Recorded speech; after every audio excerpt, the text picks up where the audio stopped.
Good morning, afternoon, or evening, wherever and whenever you are. My name is Benjamin, and welcome to another GameMaker tutorial. Putting tiles in your room can be difficult. A lot of the time you want a tile to repeat inside of a specific area or an object, and you have to place each individual tile in that entire area, and it can be a pain. So I'm going to show you guys a neat way that you can do that automatically. So this is from my sample project here, and as you can see, I can't seem to resize it. That's strange. Oh, and then of course I do that. There we go. Okay. So you can see I've got this room. It's on a grid of 32 by 32. And I have this right here is a single object. This right here is also a single object. I grabbed this object and I stretched it out. And it comes all the way across here. But if I run my game, you will see that it throws tiles all the way across that object. Even though it's just one object, it's smart enough to know where to put those tiles. So that's what I'm going to teach you guys today. So let's get started. The first thing we're going to do is we're going to create a new sprite. We'll just call this sprite solid. And I'm going to make it 32 by 32 and just make it black. And leave the origin at 0, 0. Now I'm going to add a new object. So let's right click there, add a new object. We'll call this object solid, and I'm going to give it a sprite of the sprite. Now let's create our background or our tile. So I'm going to add a new background. I'm going to call this BG for background, and then I'm just going to call it, what could I call this? I don't know. Let's just call it solid as well. And we'll edit this background, and I'm going to make this 32 by 32. And I'm going to do I'm going to draw an X here in the middle like this. And then I'm going to fill this down here. I'm going to grab a lighter color, fill that on the sides. Even lighter color, fill that on the top. And this is just going to be the wall. Then I'm going to grab this middle color and I'm going to go slightly lighter, but not as light as the top there. And I'm going to create a box like this. And that creates our wall tile. Okay, so we've got the tile now. I'm going to just check use as tile set, but we're going to do 32 by 32. And that should be good. Now we're going to create a script. So click up here. The one right next to the path is create new script. And I'm just going to name this tile fill object. And this script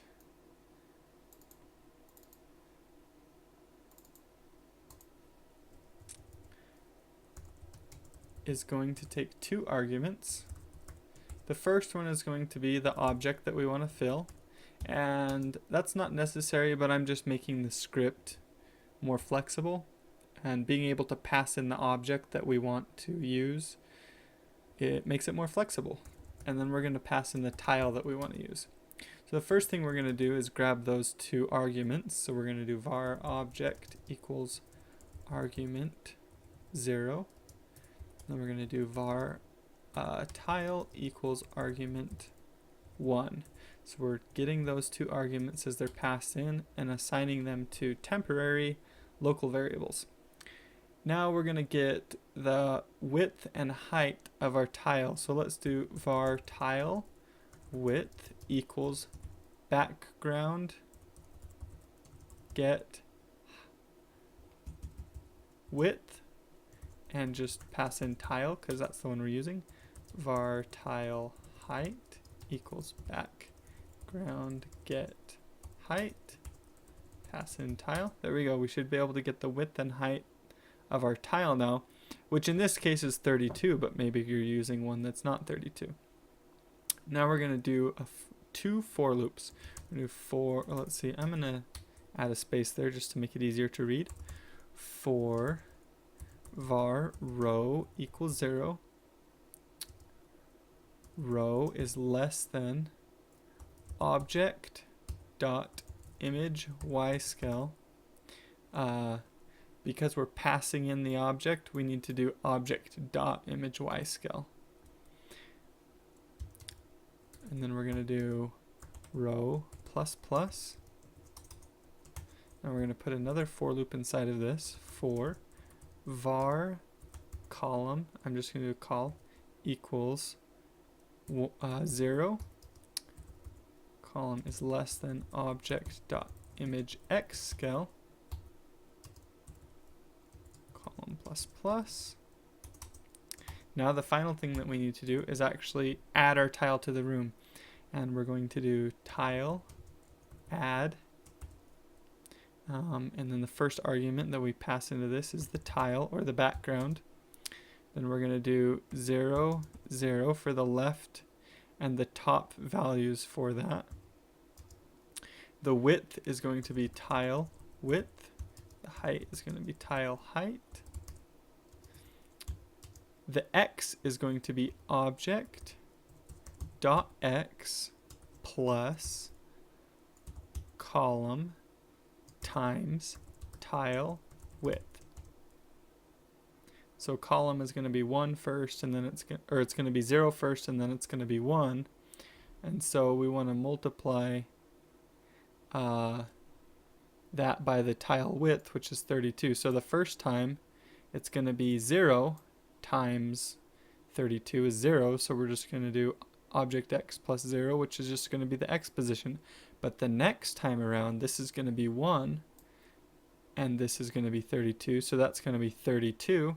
And so we're going to add 32 to the x position, which is the width of the tile. So we're basically just spacing the tiles apart as we add them to the room to make sure that they're spaced exactly the right width apart. Now we're going to do object.y plus row times tile height. And then we're going to do object.depth for the depth. Okay? Let's see the y, the tile height. Okay, that looks good. Hopefully we typed everything in right. That's a lot to type in. Now let's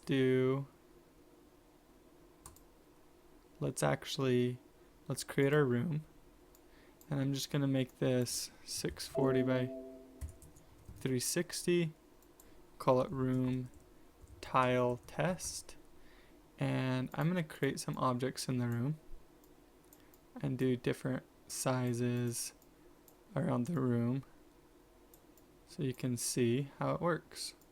Now, an important thing with this script that you need to know is currently this script is only designed to work correctly if the objects in the room snap to the same grid size that the tile is. So you can see these are snapped to a 32 by 32 grid.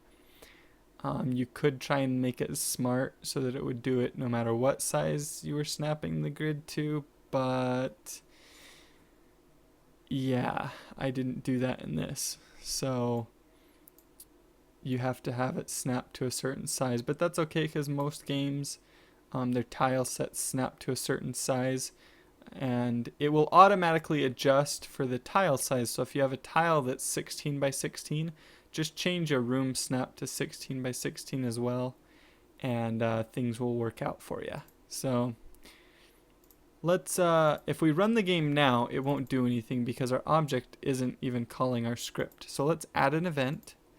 add a create event, drag over code, and we'll do create the tiles.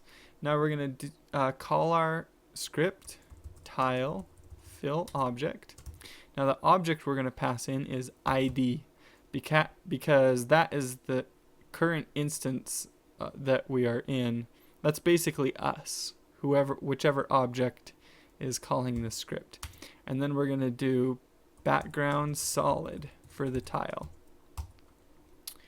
Now we should be able to run the game. And you can see the tiles are smart, and it will draw those tiles across those objects. This can save you so much time. And I was thinking about how to do this the other day, and this is the first solution I came up with, and it seems to work pretty well. Now, one thing you want to be aware of is that I'm calling this in the create event because this adds a tile, and then the tile's there for the rest of the game. So if you wanted to get rid of a tile, like maybe if you had explosions or something, that's going to be a lot trickier, well, especially if your objects are like this, because then you're going to have to, you can't even worry about that. But you don't need to put this in a step event or a draw event because this is just creating the tile in the room. And so it's just in there now, and it would be like if you went into the room and put the tile in.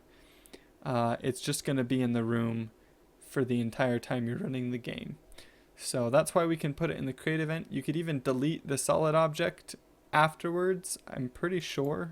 Let's try it. Instance destroy. I'm pretty sure the tiles will still be there even if we destroy this object because they're not necessarily attached to this object. Yeah, you can see there are no objects in the room because we actually deleted it after creating the tiles, but the tiles are still there. So they're not technically attached to the object, but that's nice for performance reasons. If you needed to delete the object, you could, but if you're going to have collisions with it, then you might want to keep that object, that invisible object there just for the collisions. Technically it's visible right now, so you might uncheck that to make it so the solid object isn't visible. But yep, so there is a neat little trick for drawing tiles in the room. I hope you guys learned something from it, and maybe you're able to use this in your game. It could apply to a platformer or an RPG or anything. I'm really excited because I'm kind of crazy. So my wife and I, we will probably be moving, and we have an opportunity to live for quite a bit cheaper than we have been before. And so I quit my day job, and I'm going to be doing GameMaker full time. So that's good news for you guys because it means more content and better quality content for you. It doesn't necessarily mean I'll be doing more tutorial videos on YouTube. I'll probably keep a similar schedule, although it will be nice because I will be more consistent with the schedule that I've set, because I know I've missed some days over the last little while. Things have been kind of crazy because we're going to be moving and stuff like that. But I will be more consistent. I'll have more content in general, which means I can actually start working on games like Grain War and Death Touch, and I will be streaming every single day. Well, not every day, but Monday through Friday I'll be streaming probably around 3 or 4 hours a day. So that'll be exciting. You guys can watch those streams and learn from those. And I'll probably be doing a Udemy course, so stay tuned for more information about that. I will continue to work on my book and get that done. I'm really excited. Thanks to you guys, I have the opportunity to do this. I'm not making tons of money. In fact, it's going to be a significant pay cut for me to quit my job and just do this full time. But I think it's worth it because I really love doing it, and I think it has the potential to grow from here, this business that I've started, and I really love doing it. I love the freedom of it. So I just want to say thank you to you guys because you have made that possible, and it's really exciting for me and hopefully exciting for you. I really appreciate all your support and your feedback over this last slightly over a year. So Thank you guys a bunch, and if this video was helpful, be sure and like it and share it on Twitter and Facebook, and I will talk to you guys later.